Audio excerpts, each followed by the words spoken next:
പ്രിയപ്പെട്ട പ്രേക്ഷകർക്ക് ഒരിക്കൽ കൂടി രാവിലെയിലേക്ക് സ്വാഗതം. നമ്മുടെ നാടിപ്പോൾ നേരിടുന്ന ഏറ്റവും വലിയ ഭീഷണി എന്താണെന്ന് ചോദിച്ചാൽ അതിന് ഒരൊറ്റ ഉത്തരമേ ഉള്ളൂ. അത് ലഹരിയുടെ ആ വല തന്നെയാണ്. അത് മുറിക്കാൻ, അതിൻ്റെ കണ്ണികൾ മുറിച്ചു മാറ്റാൻ ഓരോ മേഖലയിലും അവരാലാവും വിധമുള്ള ശ്രമങ്ങൾ നടന്നുകൊണ്ടിരിക്കുകയാണ്. അതിപ്പോൾ ഞങ്ങൾ മാധ്യമങ്ങളുടെ ഭാഗത്തു നിന്നായാലും അധികൃതരുടെ ഭാഗത്തു നിന്നായാലും ഇന്ന് അങ്ങനെ ഒരു പ്രധാനപ്പെട്ട യോഗം നടക്കുകയാണ്. നമ്മുടെ ക്യാമ്പസുകളെ, നമ്മുടെ കുട്ടികളെ ലഹരി മുക്തമാക്കാൻ ഗവർണർ ഒരു സുപ്രധാന ഇടപെടൽ നടത്തുകയാണ്. ഇന്ന് അദ്ദേഹം വൈസ് ചാൻസലർമാരുടെ യോഗം വിളിച്ചിട്ടുണ്ട്. ഇന്ന് ആ യോഗം നടക്കുന്നുണ്ട്. രാഷ്ട്രീയമായി നോക്കിയാൽ തുടക്കത്തിൽ പറഞ്ഞതുപോലെ ഇന്നത്തെ പ്രധാനപ്പെട്ട വാർത്ത നിയമസഭാ സമ്മേളനം പുനരാരംഭിക്കുന്നു, പാർലമെന്റ് സമ്മേളനം പുനരാരംഭിക്കുന്നു. രണ്ടിടങ്ങളെയും പ്രക്ഷുബ്ധമാക്കാൻ മാത്രം വിഷയങ്ങളുണ്ട്. ആ സാഹചര്യത്തിൽ അവിടേക്കും ഇന്നത്തെ ശ്രദ്ധ പോവും. മറ്റൊരു പ്രധാനപ്പെട്ട കാര്യം, ഇന്നലെ വൈകിട്ടാണ് CPM-ന്റെ സംസ്ഥാന സമ്മേളനം അവസാനിച്ചത്. ഇനിയൊരു പുതുമോടിയുള്ള നേതൃത്വവുമായി അല്ലെങ്കിൽ പുതുമുഖ നിരയുമായാണ് അടുത്ത തെരഞ്ഞെടുപ്പുകളെ നേരിടാൻ CPM ഒരുങ്ങുന്നത്. ഉൾപ്പെട്ടവരിലെ രാഷ്ട്രീയമുണ്ട്, എങ്ങനെ ഉൾപ്പെട്ടു എന്നതിൻ്റെ രാഷ്ട്രീയം ചർച്ചയാവുന്നുണ്ട്. ഒപ്പം ഉൾപ്പെടാതെ പോയവരുടെ പരാതികളും ചർച്ചയാവുന്നുണ്ട്. അതൊക്കെ ഇന്ന് പുതിയ നേതൃത്വത്തിൻ്റെ തെരഞ്ഞെടുപ്പിലുള്ള ബാക്കി അലയൊലികളൊക്കെ ഇന്നത്തെ ദിവസം നമ്മളെ സജീവമാക്കും. അപ്പോൾ നമ്മൾ ഈ വാർത്തകളിലേക്കൊക്കെ ഇന്ന് വിശദമായി കടക്കുന്നുണ്ട്. ആദ്യം തലക്കെട്ടുകൾ നോക്കാം. ക്യാമ്പസുകളെ ലഹരി മുക്തമാക്കാൻ ഗവർണറുടെ ഇടപെടൽ. വൈസ് ചാൻസലർമാരുടെ യോഗം ഇന്ന് വൈകിട്ട് രാജ്ഭവനിൽ. അർദ്ധരാത്രിയിലും മിന്നൽ പരിശോധനയുമായി കൊച്ചി പോലീസ്.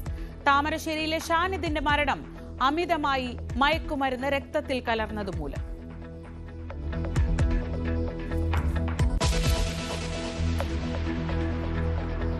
നിയമസഭാ സമ്മേളനം ഇന്ന് പുനരാരംഭിക്കും. പെൻഷൻ വിതരണത്തിലെ അപാകത ഉന്നയിക്കാൻ പ്രതിപക്ഷം. സഭ നിർത്തിവെച്ച് ചർച്ചയ്ക്ക് നോട്ടീസ് നൽകും. കുടിശ്ശിക എത്രയും വേഗം കൊടുത്തു തീർക്കണമെന്നാവശ്യം.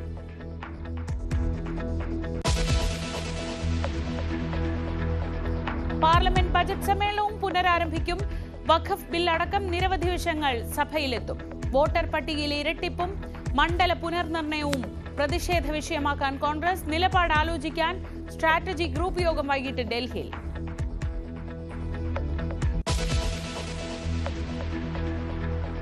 പുതുമുഖ നേതൃത്വവുമായി തെരഞ്ഞെടുപ്പിനെ നേരിടാൻ CPM. വീണ്ടും സർവാധിപത്യം ഉറപ്പിച്ചു പിണറായി വിജയൻ. ചർച്ചയായി KK ശൈലജ സെക്രട്ടേറിയറ്റിൽ എത്തിയതിലെ രാഷ്ട്രീയം. എറണാകുളം, കണ്ണൂർ, കോട്ടയം ജില്ലകളിൽ പുതിയ സെക്രട്ടറിമാർ പാർട്ടി കോൺഗ്രസിന് ശേഷം.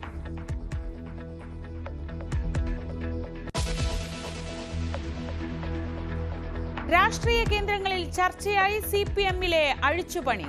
സെക്രട്ടേറിയറ്റിൽ ഇടം കിട്ടാത്തതിൽ P ജയരാജൻ അസംതൃപ്തി. മേഴ്സിക്കുട്ടിയമ്മയ്ക്കും N സുകന്യയ്ക്കും വിയോജിപ്പ്. ഫേസ്ബുക്കിൽ അതൃപ്തി പോസ്റ്റിട്ടും ഇറങ്ങിപ്പോയും A പത്മകുമാർ.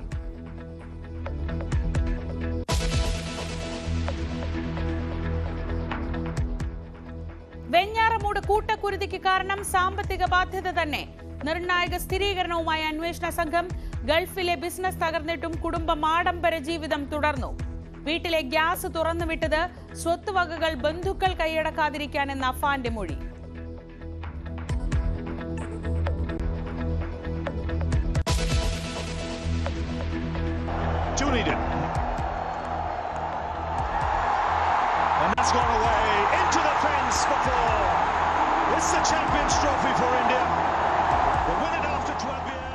ഏറ്റവും കൂടുതൽ തവണ ചാമ്പ്യൻസ് ട്രോഫി നേടുന്ന രാജ്യമായി ഇന്ത്യ. ന്യൂസിലൻഡിനെ തോൽപ്പിച്ചത് 4 വിക്കറ്റിന്. വിജയശില്പിയായി 76 റൺസ് എടുത്ത നായകൻ രോഹിത് ശർമ്മ.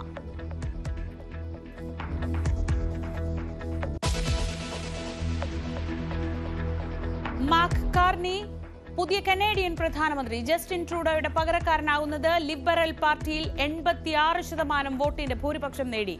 കാനഡ ഒരിക്കലും അമേരിക്കയിൽ ചേരില്ലെന്ന കാർണിയുടെ പ്രഖ്യാപനം. ട്രംപുമായുള്ള തീരുവ യുദ്ധം തുടരും. പൊതു തെരഞ്ഞെടുപ്പ് നേരത്തെ പ്രഖ്യാപിച്ചേക്കും.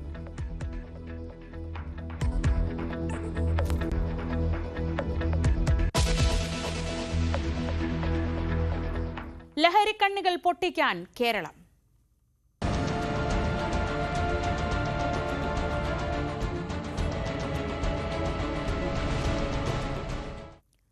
ക്യാമ്പസുകളിലെ ലഹരി ഉപയോഗത്തിൽ ഗവർണർ വിളിച്ച യോഗം ഇന്ന് ചേരും. വൈസ് ചാൻസലർമാർ പങ്കെടുക്കുന്ന യോഗം വൈകിട്ട് രാജ്ഭവനിലാണ് ചേരുക. ക്യാമ്പസുകൾ ലഹരി മുക്തമാക്കുന്നതിനുള്ള നടപടികൾ യോഗത്തിൽ ആലോചിക്കും. ഡാൻ കുര്യൻ വിവരങ്ങളുമായി. ഡാൻ, ഞാൻ തുടക്കത്തിൽ പറയുകയായിരുന്നു, കേരളം ഇന്ന് നേരിടുന്ന ഏറ്റവും വലിയ വിപത്ത് എന്താണെന്ന് ചോദിച്ചാൽ അത് ലഹരിയുടെ ഈ വല തന്നെയാണ്. അത് പൊട്ടിക്കുക എന്നത് സമൂഹത്തിന്റെ എല്ലാ മേഖലയും ഒത്തുചേർന്ന് പ്രവർത്തിക്കേണ്ട ഒരു വിഷയമാണ്. ക്യാമ്പസുകൾ എന്ന പ്രധാനപ്പെട്ട അത്തരം കേന്ദ്രങ്ങളെ എങ്ങനെ മുക്തമാക്കാനാണ് ആലോചിക്കുന്നത്? ഏത് തരത്തിലുള്ള കൂടിയാലോചനകളാണ് ഈ വിഷയത്തിൽ നടക്കുന്നത്? എന്താണ് ഇന്നത്തെ യോഗത്തിന്റെ പശ്ചാത്തലം?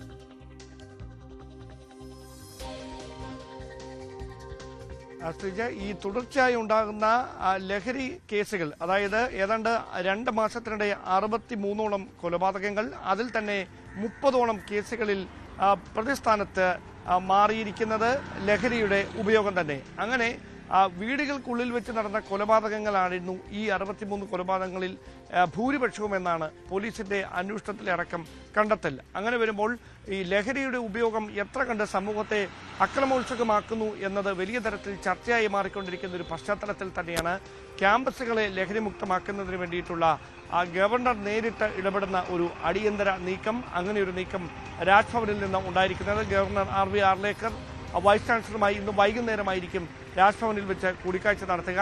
ഏത് തരത്തിലാണ് ഈ ലഹരി മുക്ത പരിപാടികൾ ക്യാമ്പസുകളിൽ നടപ്പിലാക്കേണ്ടത് എന്നത് സംബന്ധിച്ച കൃത്യമായ ഒരു കൂടിയാലോചനകൾ ഈ യോഗത്തിൽ ഉണ്ടാകുമെന്നാണ് അറിയാൻ കഴിയുന്നത്. ഇതിനോടകം തന്നെ പല ക്യാമ്പസുകളിലും വിവിധ യൂണിറ്റുകളായി, അതായത് ഈ ലഹരിയെ പ്രതിരോധിക്കുന്നതിന് വേണ്ടിയിട്ടുള്ള നിരവധി മാർഗങ്ങൾ പോലീസിന്റെയും മറ്റ് സന്നദ്ധ സംഘടനകളുമൊക്കെ സഹായത്തോടെ വിവിധ ക്യാമ്പസുകളിൽ നടപ്പിലാക്കുന്നുണ്ട്. പക്ഷേ അതിനൊരു ഏകീകൃത സ്വഭാവം ഇല്ല എന്നതാണ് എടുത്തു പറയേണ്ട കാര്യം. അവിടെ എങ്ങനെ ഇതിനെ ഡിഫെൻഡ് ചെയ്യാം, അല്ലെങ്കിൽ ഇങ്ങനെ ഒരു ഉപയോഗം ഉണ്ടെങ്കിൽ ശ്രദ്ധയിൽപ്പെട്ടാൽ ഏത് തരത്തിൽ ആ വിവരങ്ങൾ രഹസ്യമായി പോലീസിന് കൈമാറാം, എക്സൈസിന് കൈമാറാം, ഈ കാര്യങ്ങളെക്കുറിച്ചൊക്കെ കൂടുതൽ വിദ്യാർത്ഥികളെ അവെയറാക്കുന്നതിന് വേണ്ടി, ബോധവാന്മാരാക്കുന്നതിന് വേണ്ടിയിട്ടുള്ള ഒരു നീക്കമായിരിക്കും ഇനി അങ്ങോട്ട് ഉണ്ടാകുക. നമ്മൾ എടുത്തു കാണേണ്ട കാര്യം, ഇത് കോളേജുകളിൽ മാത്രം ഒതുങ്ങുന്ന ഒരു സംഭവമല്ല. സ്കൂളിൽ പഠിക്കുന്ന കുട്ടികൾ മുതൽ ലഹരിക്ക് അടിമകളാകുന്നു എന്ന ഏറ്റവും ആശങ്കയുണർത്തുന്ന ഒരു സ്ഥിതിവിശേഷമാണ് നിലനിൽക്കുന്നത്. അതുകൊണ്ട് ഇത് കോളേജ് ക്യാമ്പസുകളിൽ മാത്രം ഒതുങ്ങേണ്ട ഒരു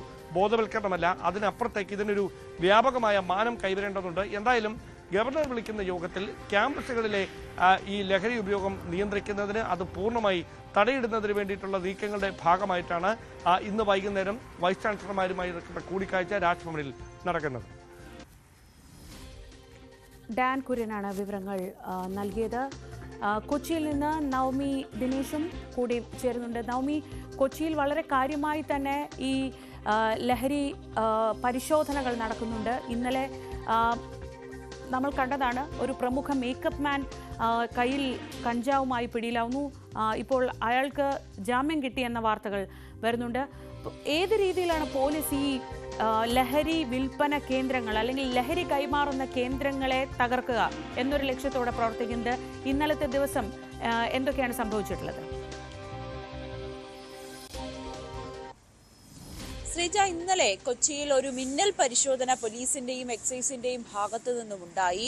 അത് നമുക്കറിയാം, ഈ വാരാന്ത്യത്തിലൊക്കെ ചെറുപ്പക്കാർ ഒത്തുകൂടി ലഹരി കൈമാറ്റമുണ്ടെന്ന് ചില സ്പെഷ്യൽ ബ്രാഞ്ചിന്റെ റിപ്പോർട്ടിന്റെ അടിസ്ഥാനത്തിലാണ് പെട്ടെന്ന് ഇത്തരത്തിലൊരു പരിശോധന നടത്താൻ എക്സൈസ് തീരുമാനിച്ചത്.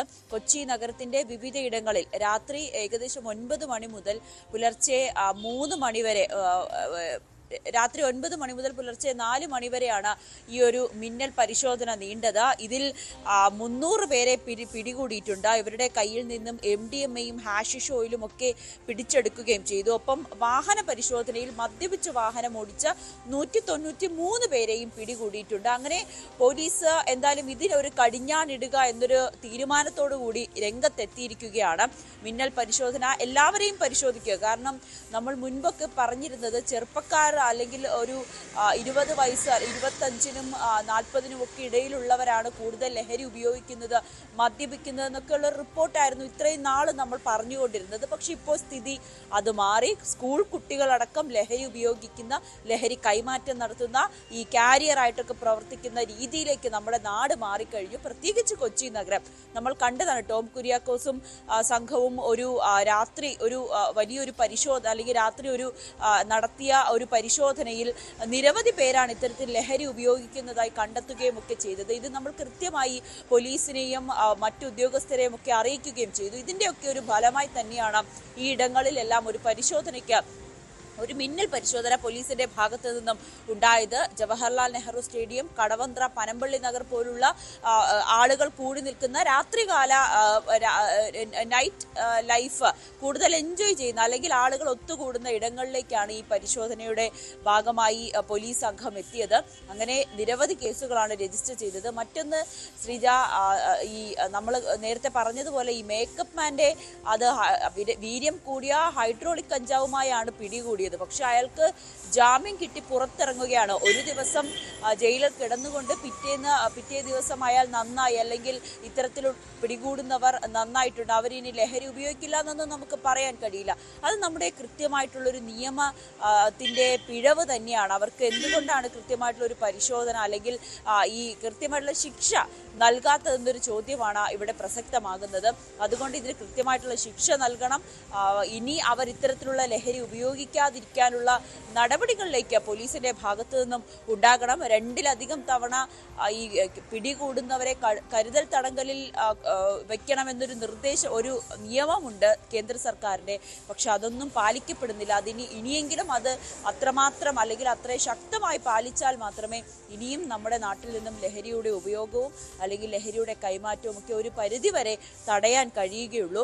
പലപ്പോഴും കുട്ടികളാണെന്നുള്ള ഇളവ് അവർക്ക് നൽകുന്നു. പക്ഷെ ഒരു ആഡംബര ജീവിതം അവരുടെ മുന്നിൽ നിൽക്കുമ്പോൾ അല്ലെങ്കിൽ അവർക്ക് കയ്യിൽ ഒരുപാട് പൈസ വരുമ്പോൾ അവർ ഇതൊന്നും ഒരു ദിവസത്തെ അല്ലെങ്കിൽ ഒരു തവണ വരെ പിടികൂടി ശിക്ഷിച്ചാൽ അവർ നന്നാകുമെന്നൊന്നും നമുക്ക് പറയാൻ കഴിയില്ല. അങ്ങനെ കൃത്യമായിട്ടുള്ള ശിക്ഷ കൂടി വേണം.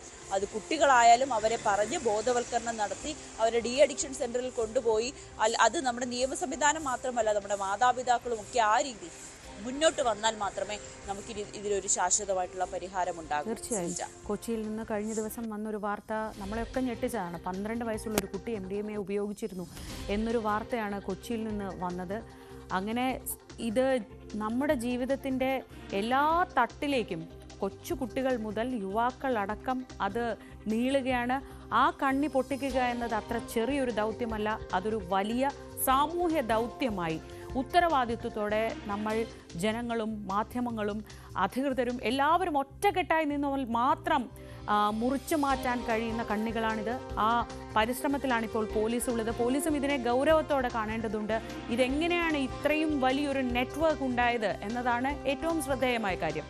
കഴിഞ്ഞ ദിവസം താമരശ്ശേരിയിൽ നിന്ന് നമ്മൾ കേട്ടൊരു വാർത്ത, MDMA പാക്കറ്റുമായി പിടിച്ച ഒരാൾ അയാളത് വിഴുങ്ങുകയാണ് ചെയ്തത്, തുടർന്ന് മരണം സംഭവിക്കുകയാണ് ചെയ്തത്. ഷാനിദിന്റെ മരണത്തിൽ അന്വേഷണം തുടരുന്നുണ്ട്. പോസ്റ്റ്മോർട്ടം റിപ്പോർട്ട് ലഭിക്കുന്ന മുറയ്ക്ക് തുടർ നടപടികളിലേക്ക് കടക്കാനാണ് തീരുമാനം. സജീവ് സി വാര്യർ വിവരങ്ങളുമായി. സജീവ്, എല്ലാ മേഖലകളിലും ഇത് മുറിക്കേണ്ടതുണ്ട് ഈ കണ്ണികൾ. ഷാനിദ് നേരത്തെ തന്നെ ലഹരി കേസുകളിൽ പ്രതിയായിട്ടുള്ള ഒരാളാണ്. പിന്നീട് വീണ്ടും ഇയാൾ ഇതിലേക്ക് വന്നു. ഈ പോലീസിനെ കണ്ട് ഇത് വിഴുങ്ങി, അത് ജീവൻ എടുക്കുന്ന ഒരു അവസ്ഥയാണ് ഉണ്ടായത്. ഇന്ന് ഈ പോസ്റ്റ്മോർട്ടം റിപ്പോർട്ട് വരുമോ? എന്തൊക്കെയാണ് നമ്മൾ അവിടെ നിന്ന് പ്രതീക്ഷിക്കുന്ന വാർത്തകൾ? ശ്രീജ, പോസ്റ്റ്മോർട്ടത്തിന്റെ പ്രാഥമിക റിപ്പോർട്ട് പുറത്തു വന്നിട്ടുണ്ട്. അത് പ്രകാരം 3 പാക്കറ്റുകൾ, ഇയാൾ വിഴുങ്ങിയ 3 പാക്കറ്റുകളിൽ ഒന്ന് പൊട്ടുകയും അതിനകത്തുള്ള MDMA ക്രിസ്റ്റൽ തരികൾ ഇയാളുടെ ശരീരത്തിൽ രക്തത്തിൽ കലരുകയും ചെയ്തു. ഇത് പ്രകാരമാണ് മരണം സംഭവിച്ചത് എന്നാണ് പ്രാഥമികമായ നിഗമനം. വിശദമായ റിപ്പോർട്ട് ലഭ്യമായിട്ടില്ല. എങ്കിൽ പോലും അമിതമായ അളവിൽ MDMA അകത്ത് ചെന്നാൽ മരണം സംഭവിക്കും എന്നുള്ളതാണ് ശാസ്ത്രീയമായ കാര്യം. അത് പ്രകാരം ഇയാളുടെ വയറ്റിൽ എത്തിയത് 130 ഗ്രാമിലേറെ MDMA ആണ്. ഒരു പൊതിയിൽ കഞ്ചാവായിരുന്നു. മുകളിൽ അമർത്തി ഒട്ടിക്കുന്ന തരത്തിലുള്ള സിപ്പ് കവറുകളാണ് ഇയാൾ വിഴുങ്ങിയത്. 3 കവറുകൾ വയറ്റിലുണ്ടായിരുന്നു. അത് പോലീസിനെ വെട്ടിച്ച് കടന്നു കളയാൻ ശ്രമിക്കുന്നതിനിടെയാണ് ഇയാൾ ഈ കവറുകൾ വിഴുങ്ങിയത് എന്നാണ് പോലീസ് പറയുന്നത്.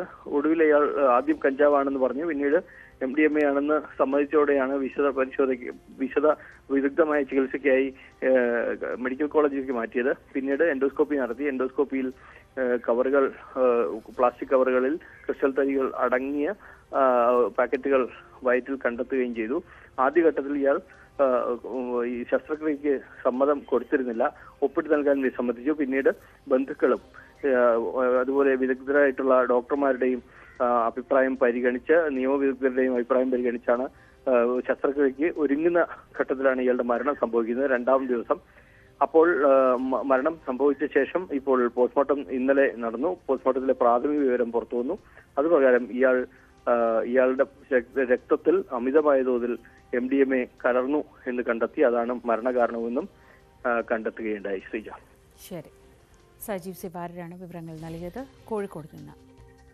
നേരത്തെ സൂചിപ്പിച്ചു പോയ വാർത്തയുടെ വിശദാംശങ്ങളിലേക്കാണ്. ഹൈബ്രിഡ് കഞ്ചാവുമായി പിടിയിലായ മേക്കപ്പ് മാൻ രഞ്ജിത്ത് ഗോപിനാഥിനെ സ്റ്റേഷൻ ജാമ്യത്തിൽ വിട്ടയച്ചു.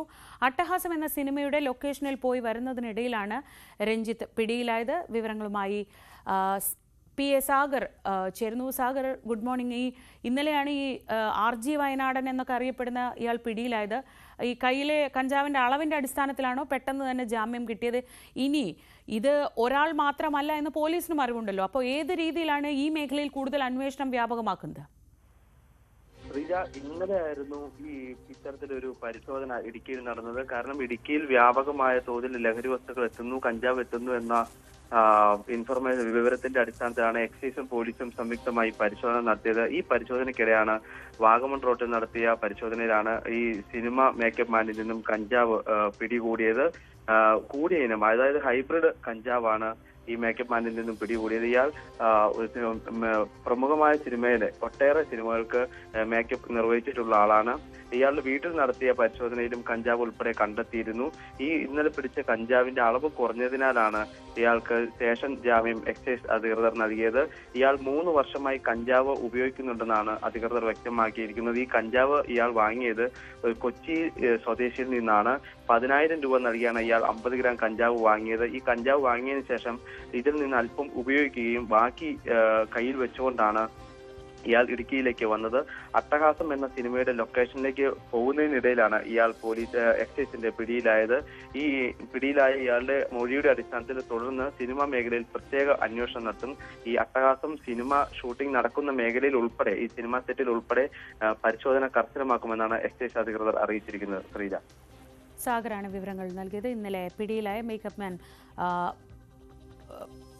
RG വയനാടൻ എന്നറിയപ്പെടുന്ന രഞ്ജിത്ത് ഗോപിനാഥിനെ ഇന്നിപ്പോൾ ജാമ്യത്തിൽ വിട്ടയച്ചിരിക്കുകയാണ്. ലഹരി മാഫിയകളെ കരുതിയിരിക്കണമെന്ന് പാണക്കാട് സയ്യിദ് സാദിഖ് അലി ശിഹാബ് തങ്ങൾ.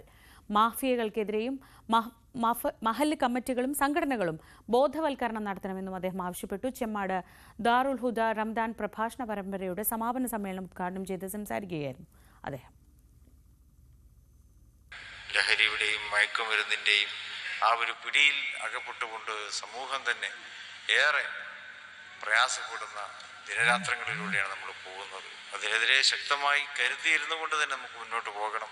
ഇവിടെ ഉസ്താദ് നേരത്തെ ഇവിടെ സൂചിപ്പിച്ചതുപോലെ അതിനെ നമ്മൾ നിസ്സാരമായി കണ്ടുകൂടാ. പ്രത്യേകിച്ച് ചെറിയ കുട്ടികളെയാണ് ഇതൊക്കെ ബാധിക്കുന്നതെന്ന് വരുമ്പോൾ അതുണ്ടാക്കുന്ന ദൂരവ്യാപകമായിട്ടുള്ള പ്രത്യാഘാതങ്ങൾ. അപ്പോൾ അതിനെതിരെ നമ്മൾ വീട്ടിൽ നിന്ന് തന്നെ അതിൻ്റെ ഒരു ശ്രദ്ധ നമ്മൾ തുടങ്ങേണ്ടതുണ്ട് എന്നുള്ളത് തന്നെയാണ്. ഒരിക്കൽ കൂടി നമുക്കൊന്നിച്ച് ഈ ലഹരിയുടെ കണ്ണുകൾ പൊട്ടിക്കാനുള്ള വലിയ ദൗത്യം ഏറ്റെടുക്കാം.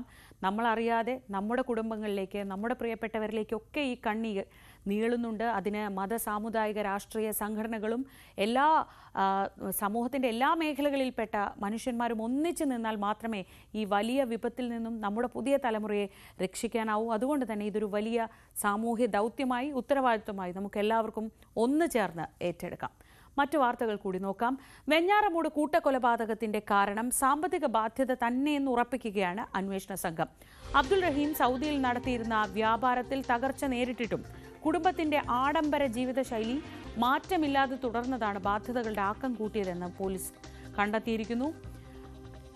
വീട്ടിലെ ഗ്യാസ് തുറന്നുവിട്ടത് വസ്തുവകകൾ മറ്റ് ബന്ധുക്കളൊന്നും കൈവശപ്പെടുത്താതെ കത്തി നശിക്കാനാണെന്നും അഫാൻ അന്വേഷണ സംഘത്തോട് വെളിപ്പെടുത്തിയിട്ടുണ്ട്. News 18 exclusive.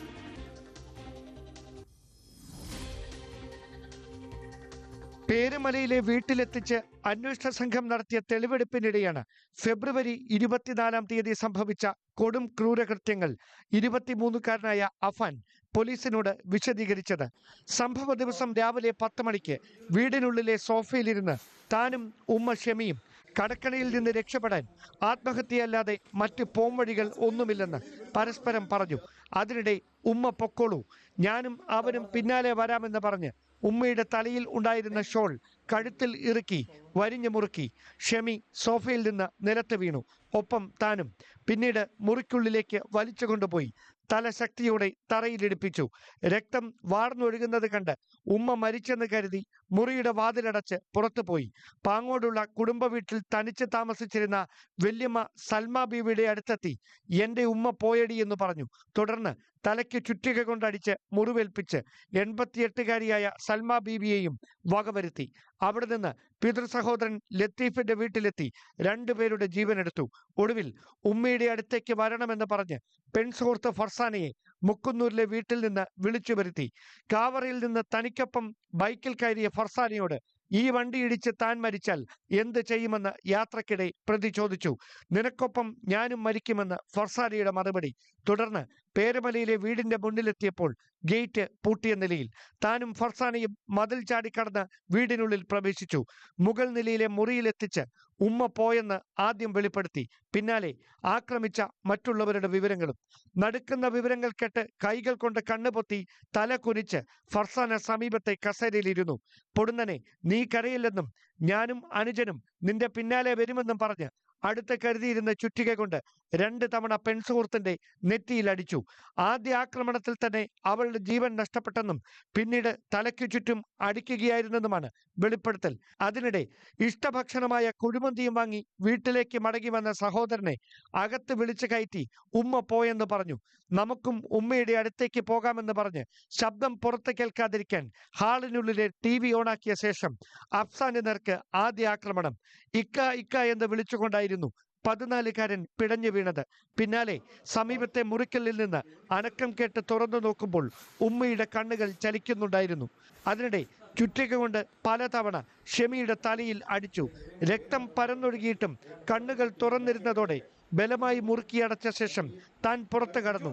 രക്തത്തിൽ കുളിച്ചു കിടന്ന അനുജന്റെ മൃതദേഹത്തിനരികിലിരുന്ന് ഏറെ നേരം കരഞ്ഞ ശേഷമാണ് രക്തക്കറ പുരണ്ട വസ്ത്രങ്ങൾ മാറ്റി കുളിച്ചത്. ഒടുവിൽ അടുക്കളയിലെ ഗ്യാസ് തുറന്നുവിട്ടു.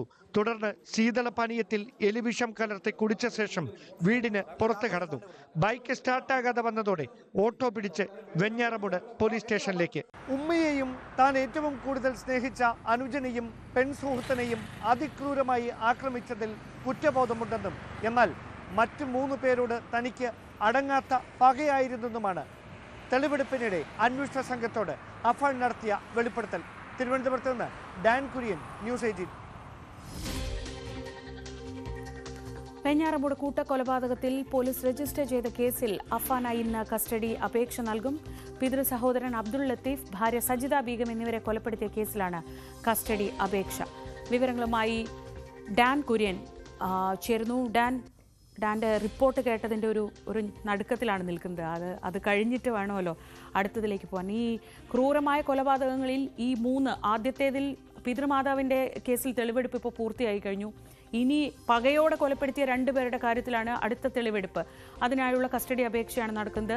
ആ വിഷയത്തിലൊക്കെ അന്വേഷണം എങ്ങനെയാണ് ഇപ്പോൾ മുന്നോട്ട് പോകുന്നത്? എന്തായാലും പൂർണ്ണമായും സാമ്പത്തിക ബാധ്യത മൂലമുണ്ടായ മാനസിക പ്രശ്നങ്ങൾ അല്ലെങ്കിൽ അതുമൂലമുണ്ടായ സംഘർഷമാണ് ഇങ്ങനെയൊരു കൊലപാതകത്തിലേക്ക് എത്തിയത് എന്ന പൂർണ്ണമായ നിഗമനത്തിൽ പോലീസ് എത്തിക്കഴിഞ്ഞു.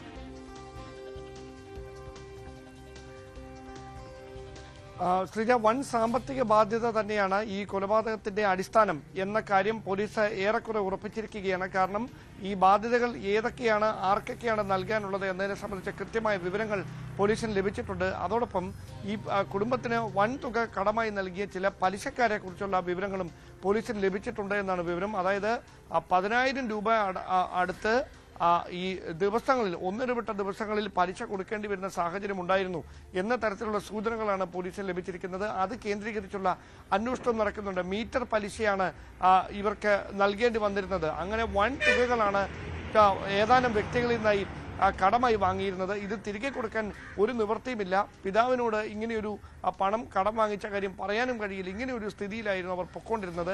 2 സാധ്യതകൾ മാത്രമായിരുന്നു മുമ്പിലുള്ളത്. അതിലൊന്ന് ആത്മഹത്യയായിരുന്നു, മറ്റൊന്ന് ഇപ്പോൾ നടത്തിയ കൂട്ടക്കൊലപാതകം. ഇതല്ലാതെ ഇതിൽ നിന്ന് രക്ഷപ്പെടാൻ മറ്റൊരു വഴിയുമില്ലാതെ വന്നതുകൊണ്ടാണ് ആത്മഹത്യ ചെയ്യാൻ ഉമ്മ തയ്യാറാകില്ല എന്ന് ഉറപ്പായതോടെ ഈ കൂട്ടക്കൊലപാതകത്തിന് താൻ മുതിർന്നത് എന്നാണ് അഫാൻ അന്വേഷണ സംഘത്തോട് പല ആവർത്തി നടത്തിയ ചോദ്യം ചെയ്യലിൽ വ്യക്തമാക്കിയത്. അതിനിടയിൽ നമ്മൾ ഈ റിപ്പോർട്ടിൽ പരാമർശിച്ചിരിക്കുന്ന അത്യന്തം വേദനയുളവാക്കുന്ന കാര്യങ്ങൾ, അതായത് ഈ കൊലപാതകത്തിന് മുൻപ് ആരെയാണോ കൊന്നില്ലാതാക്കിയത് അവരോട് അഫാൻ നടത്തിയ സംഭാഷണങ്ങൾ അടക്കം കഴിഞ്ഞ ദിവസം പേരമലയിലെ വീട്ടിൽ തെളിവെടുപ്പിന് എത്തിച്ചപ്പോഴായിരുന്നു.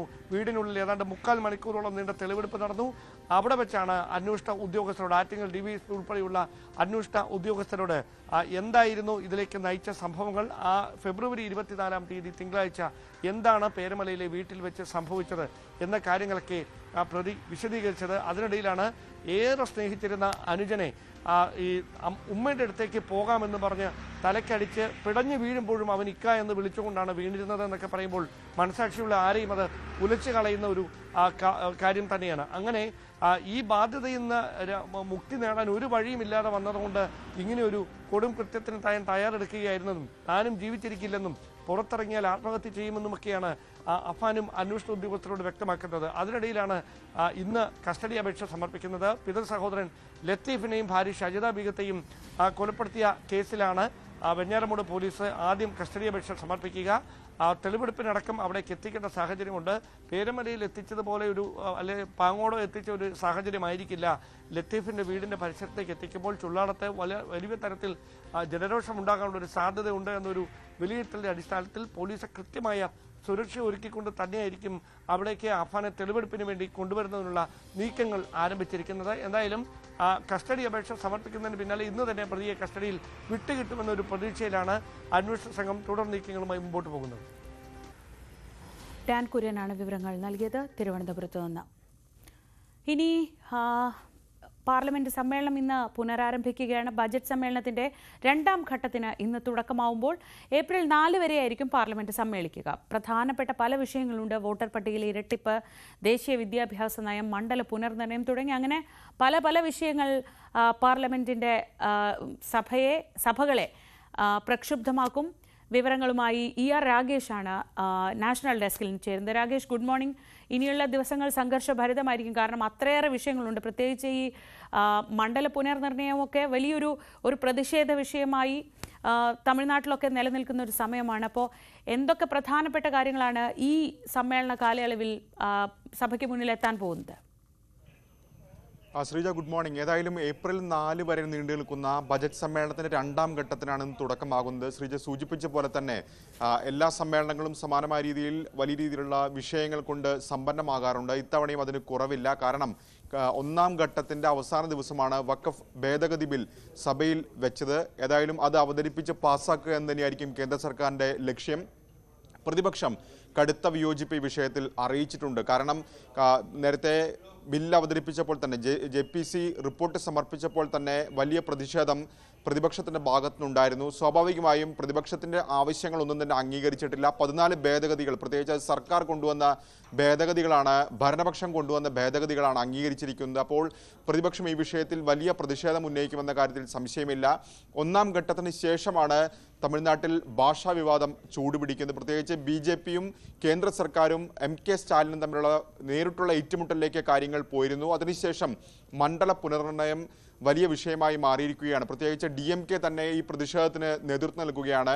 MK സ്റ്റാലിൻ കഴിഞ്ഞ ദിവസം സർവകക്ഷി യോഗം അവിടെ ചേരുകയും ഈ സർവകക്ഷി യോഗം പ്രധാനമന്ത്രിക്ക് ഒരു കത്ത് അയക്കുകയൊക്കെ ചെയ്തിരുന്നു. അതിന് പ്രധാനമായി ആവശ്യപ്പെടുന്നത് നിലവിലെ രീതിയിൽ മണ്ഡല പുനർനിർണയം നടത്താൻ പാടില്ല എന്നുള്ളതാണ്. അതിന് കാരണം നിലവിലെ രീതിയിൽ നടത്തുകയാണെങ്കിൽ ദക്ഷിണേന്ത്യൻ സംസ്ഥാനങ്ങളിൽ സീറ്റ് കുറയും. നിലവിൽ 2026 വരെ മണ്ഡലങ്ങൾ വീണ്ടും ഡീലിമിറ്റേഷൻ അല്ലെങ്കിൽ പുനർനിർണയം നടത്തുന്നത് ഫ്രീസ് ചെയ്ത് വെച്ചിരിക്കുകയാണ് 2026 വരെ.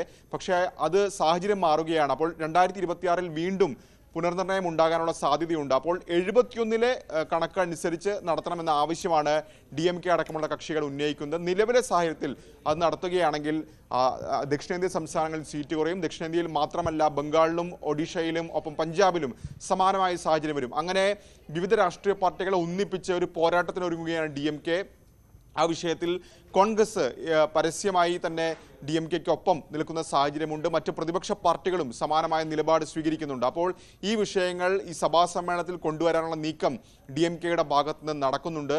ഇതിന് പുറമെ താരിഫ് വിഷയം, പ്രത്യേകിച്ച് തീരുവ അടക്കമുള്ള വിഷയങ്ങളിൽ കേന്ദ്ര സർക്കാരിനെ പ്രതിരോധത്തിലാക്കാനായിരിക്കും കോൺഗ്രസ് ഉൾപ്പെടെയുള്ള പ്രതിപക്ഷ പാർട്ടികളുടെ തീരുമാനം. കാരണം ഡൊണാൾഡ് ട്രംപിന്റെ കഴിഞ്ഞ ദിവസത്തെ പ്രതികരണം, അതായത് തീരുവ കുറയ്ക്കാൻ ഇന്ത്യ തയ്യാറായി എന്ന പ്രതികരണം വലിയ ബഹളത്തിനിടയാക്കുമെന്ന കാര്യത്തിൽ സംശയമില്ല. പ്രത്യേകിച്ച് കാർഷിക ഉൽപ്പന്നങ്ങൾക്കടക്കം തീരുവ കുറയ്ക്കുകയാണെങ്കിൽ അത് കാർഷിക മേഖലയെ ബാധിക്കും. അപ്പോൾ ആ വിഷയവും സഭാ സമ്മേളനത്തിൽ ഉന്നയിക്കാനാണ് തീരുമാനം. ഏതായാലും ആദ്യ ദിവസമായി ഇന്ന് മണിപ്പൂരിൽ രാഷ്ട്രപതി ഭരണം ഏർപ്പെടുത്തിക്കൊണ്ടുള്ള തീരുമാനം അത് സഭയെ അറിയിക്കും. മാത്രമല്ല മണിപ്പൂരിൽ ബജറ്റ് അവതരിപ്പിക്കേണ്ടതുണ്ട്. ആ ബജറ്റും സഭയ്ക്ക് മുമ്പിൽ വെക്കാനുള്ള സാധ്യതയും ഇന്ന് നിലവിലുണ്ട്. ശ്രീജ. ER രാഗേഷാണ് നാഷണൽ ഡെസ്കിൽ നിന്ന് വിവരങ്ങൾ നൽകിയത്.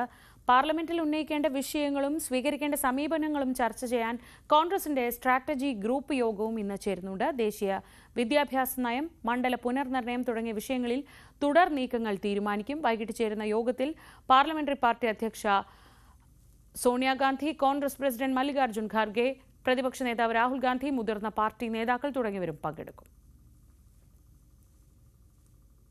സംസ്ഥാനത്തേക്ക് വന്നാൽ ഇവിടെയും നിയമസഭാ സമ്മേളനം പുനരാരംഭിക്കുകയാണ്.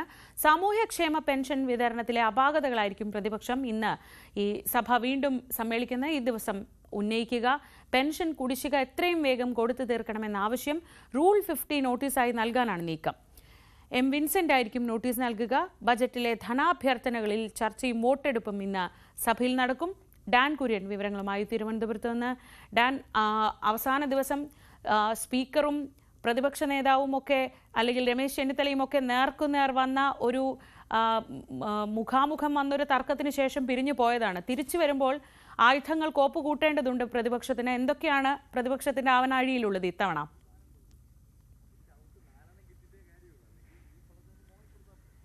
ശ്രീജ, തീർച്ചയായിട്ടും കഴിഞ്ഞ ദിവസങ്ങളിലെ സഭയിലെ കലുഷിതമായ സാഹചര്യം അത് വീണ്ടും ആവർത്തിക്കപ്പെടാനുള്ള ഒരു സാധ്യത തന്നെയാണ് നിലനിൽക്കുന്നത്. ഇന്ന് റൂൾ 50നായി നോട്ടീസ് നൽകുന്നത്, പ്രതിപക്ഷം നോട്ടീസ് നൽകുന്നത് നേരത്തെ സൂചിപ്പിച്ച പോലെ ഈ ക്ഷേമ പെൻഷൻ വിതരണത്തിലെ അപാകതകൾ സംബന്ധിച്ച കാര്യമായിരിക്കും. അതായത് കുടിശ്ശികയിലേക്ക് നയിച്ച സാഹചര്യം അതടക്കം ചർച്ചയാകും. പക്ഷേ സർക്കാർ അതിനെ ഏത് തരത്തിൽ പ്രതിരോധിക്കും, അതായത് അടിയന്തര പ്രമേയത്തിൽ ചർച്ച നടക്കുമോ അതോ തള്ളിക്കളയുമോ, അതിനു മുമ്പ് തന്നെ അക്കാര്യമാണ് അറിയാനുള്ളത്. എന്തായാലും ഈ തുടർച്ചയായി കഴിഞ്ഞ തവണത്തെ 2 കുടിശ്ശികൾ ആഴ്ചകൾക്ക് മുമ്പാണ് 3200 രൂപ വീതം 62 ലക്ഷം പേർക്ക് നൽകിക്കൊണ്ട് കൊടുക്കുന്നതിനുള്ളൊരു നീക്കം ധനവകുപ്പിന്റെ ഭാഗത്തു നിന്ന് ഉണ്ടായത്. വലിയൊരു സാമ്പത്തിക പ്രതിസന്ധിയിലൂടെയാണ് സംസ്ഥാനം കടന്നു പോകുന്നത്. അതിനിടയിൽ ഈ 62 ലക്ഷം ആളുകൾക്ക് മുടങ്ങാതെ ഇതിനു വേണ്ടിയിട്ടൊരു പണം കണ്ടെത്തുക എന്ന് പറയുന്നത് സർക്കാരിന് മുമ്പിൽ ഒരു വലിയ ഹെർക്കൂലിയൻ ടാസ്ക്കാണ്. അതായത് ആ പ്രതിസന്ധിയെ എങ്ങനെ മറികടക്കുമെന്ന ചോദ്യം നേരത്തെ മുതൽ ഉയരുന്നതാണ്. അതിനിടയിലാണ് കഴിഞ്ഞ ബജറ്റിൽ ഒരുപക്ഷെ ഈ ക്ഷേമ പെൻഷന്റെ തുക വർദ്ധിപ്പിച്ചേക്കുമെന്ന അഭ്യൂഹങ്ങൾ പരന്നത്. പക്ഷേ അപ്പോൾ ധനമന്ത്രി തന്നെ അത് തുക ഉയർത്തുന്നതിനേക്കാൾ നിലവിൽ പറഞ്ഞിരിക്കുന്ന തുക കൃത്യമായി കൊടുക്കുന്നതിനാണ് സർക്കാർ പരിഗണന നൽകുന്നത് എന്ന് പറഞ്ഞ് ആ ചർച്ചകൾക്ക് വിരാമം ഇട്ടു. പക്ഷേ അദ്ദേഹം തന്നെ പിന്നീട് നടത്തിയ പല പ്രസ്താവനകളും ഒരുപക്ഷെ തെരഞ്ഞെടുപ്പ് മുന്നിൽ കണ്ടുകൊണ്ട് അതിനു മുമ്പ് വീണ്ടും ക്ഷേമ പെൻഷൻ ഉയർത്തിയേക്കുമെന്നുള്ള സൂചനകളിലേക്കൊക്കെ വിരൽ ചൂണ്ടുന്നതായിരുന്നു. അതിനിടയിലാണ് ഈ ക്ഷേമ പെൻഷൻ കുടിശ്ശിക കൃത്യമായി കൊടുത്തു തീർക്കാൻ കഴിയുന്നില്ല എന്നൊരു ആക്ഷേപം ചർച്ചയാക്കി മാറ്റുന്നതിന് വേണ്ടിയിട്ടുള്ള പ്രതിപക്ഷത്തിന്റെ നീക്കം ഇന്ന് സഭയിൽ നടക്കാൻ പോകുന്നത്. ഡാനാണ് വിവരങ്ങൾ നൽകിയത് തിരുവനന്തപുരത്ത് നിന്ന്. മറ്റു വാർത്തകളിലേക്ക് നമുക്ക് വളരെ പെട്ടെന്ന് തന്നെ മടങ്ങിയെത്താം ഇടവേളയ്ക്ക് ശേഷം.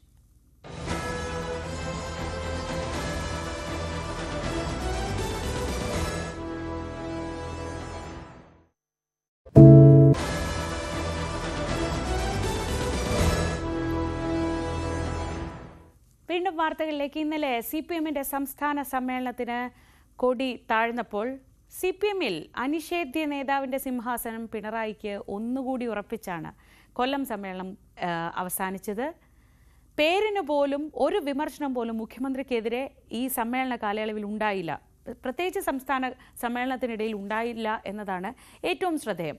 മറുഭാഗത്താകട്ടെ സംസ്ഥാന സെക്രട്ടറി MV ഗോവിന്ദൻ പ്രതിനിധികളുടെ വിമർശന ചൂട് നല്ലവണ്ണം അറിയുകയും ചെയ്തു. പാർട്ടിയിലും ഇനി പിണറായിയുടെ പിടി കൂടുതൽ ശക്തമാകും.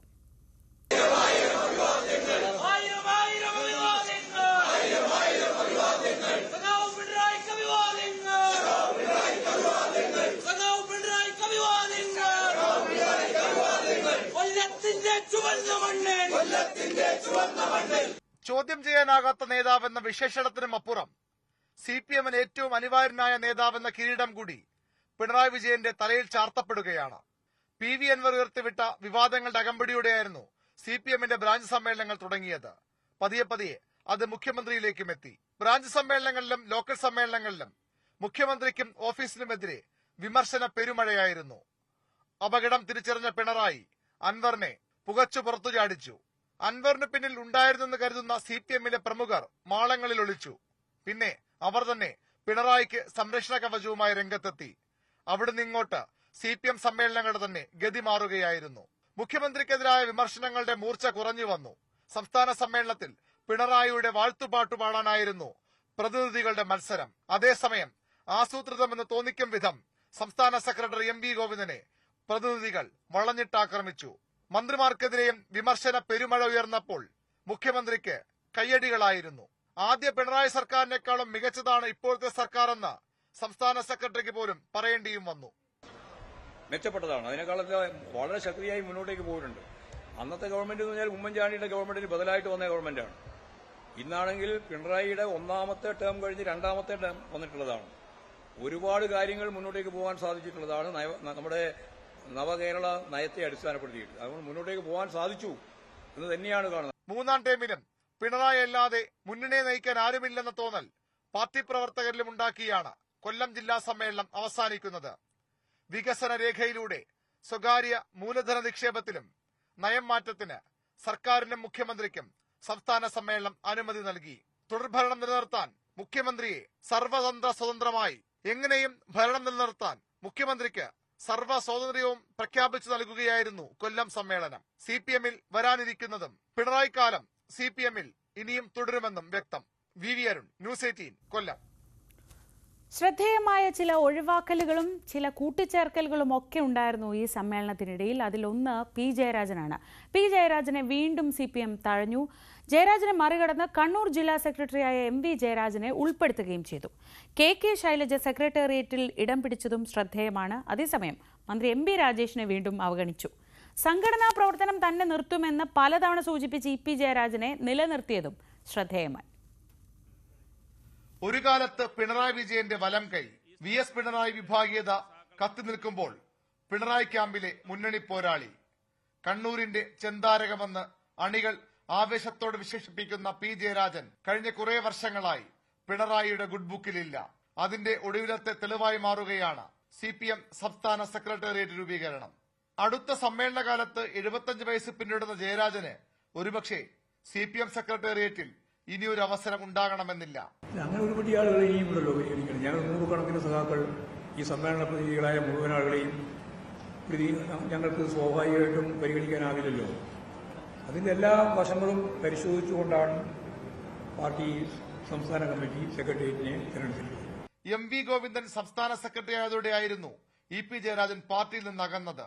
ആത്മസഖാവ് പിണറായിയുമായും പിണങ്ങി. എന്നാൽ ആ അകൽച്ച കുറയുന്നുവെന്ന് വ്യക്തമാക്കുന്നതാണ് 75 വയസ്സിനോട് അടുത്തിട്ടും സെക്രട്ടേറിയറ്റിൽ EP-യെ നിലനിർത്താനുള്ള തീരുമാനം. കോഴിക്കോട് ജില്ലാ സെക്രട്ടറി ആയിരുന്ന P. മോഹനനെ മറികടന്ന് എറണാകുളം ജില്ലാ സെക്രട്ടറി CN മോഹനൻ സെക്രട്ടേറിയറ്റിലെത്തിയത് അപ്രതീക്ഷിതമാണ്. MB രാജേഷ് ഇത്തവണയെങ്കിലും സെക്രട്ടേറിയറ്റിൽ ഉൾപ്പെടുമെന്ന് പ്രതീക്ഷിച്ചിരുന്നെങ്കിലും അതുമുണ്ടായില്ല.